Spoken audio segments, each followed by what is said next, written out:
Welcome back. सो एक और question लेते हैं यूपीएचएससी मैथमेटिक्स असिस्टेंट प्रोफेसर के एग्ज़ाम में आया हुआ।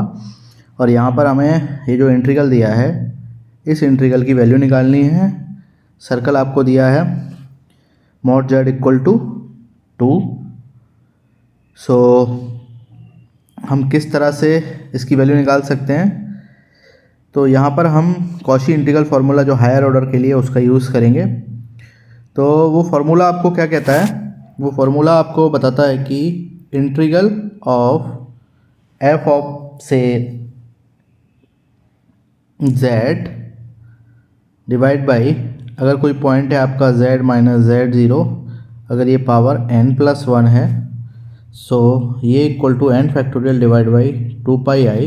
ये होता है आपका जो आपका फंक्शन है f nth derivative at the point z0, अगर ये z0 गिवन रीजन में लाई करता है। और यहाँ पे रीजन क्या है आपका? Circle of radius 2। और अगर ये z0 इनसाइड है, मान के चल रहे हैं ये जो आपका रीजन है वो सर्कल है, क्योंकि क्वेश्चन में सर्कल ही दिया हुआ है। और अगर ये लाई करता है तो इस तरह से आप निकाल सकते हो। ओके, सो यहाँ पर आपको जस्ट कंपेयर करना है, n की वैल्यू निकालनी है और फार्मूले में फिट करना है। तो सबसे पहले जो आपका एफ जेड हो जाएगा वो क्या हो जाएगा? ई पावर 2z। z0 की वैल्यू क्या हो जाएगी? Minus of 1। n की वैल्यू क्या हो जाएगी? 3। और तो सब आपके पास है ही। तो आपका जो इंटीग्रल है, integral F Z divide by z minus of -1 power 4, ये आपका हो जाएगा f का 3 टाइम डेरिवेटिव। तो सबसे पहले आपको ये दिया हुआ है एफ जेड, इसका 3 टाइम डेरिवेटिव निकालोगे आप। फर्स्ट टाइम निकालोगे तो 2e power 2z, second time निकालोगे और तो एक और 2 आ जाएगा, और थर्ड टाइम निकालोगे तो ये आ जाएगा आपका 2 क्यूब e पावर 2z। और इसकी वैल्यू आपको किस पे चाहिए? z0। और z0 आपने क्या निकाल रखा है? -1।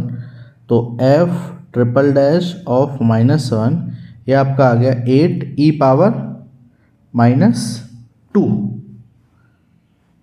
ओके, और 8e square.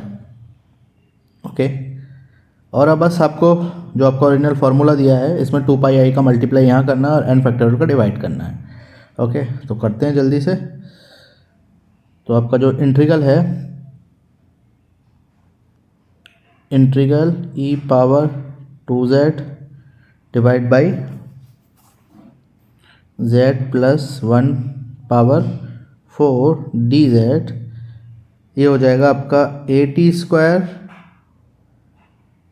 Multiply by 2 pi आई और divide by n factorial. n factorial मतलब 3 फैक्टोरियल मतलब 6। जस्ट सिंप्लीफाई कीजिए इसे। सिंप्लीफाई करके आपको क्या क्या कैंसिल हो जाएगा? ये 2 से 3 टाइम कैंसिल हो गया। सो एक आपका 8/3 आ गया, नीचे ई स्क्वायर चल ही रहा है और ये पाई आई। वेरीफाई कीजिए और आपको आपका आंसर मिल जाएगा 8 पाई आई 3e स्क्वायर। तो देखते हैं कौन सा ऑप्शन सही है। 8 पाई आई 3e स्क्वायर, ऑप्शन डी आपका करेक्ट है। आई होप ये कॉन्सेप्ट आपको क्लियर हुआ होगा। अगर आपको इससे रिलेटेड कोई भी डाउट है तो आप कमेंट बॉक्स में पूछ सकते हैं। तो ये एक एग्जांपल था आपका हायर ऑर्डर इंटीग्रल का, कॉची इंटीग्रल का यूज़ करके। ठीक है, बाय बाय।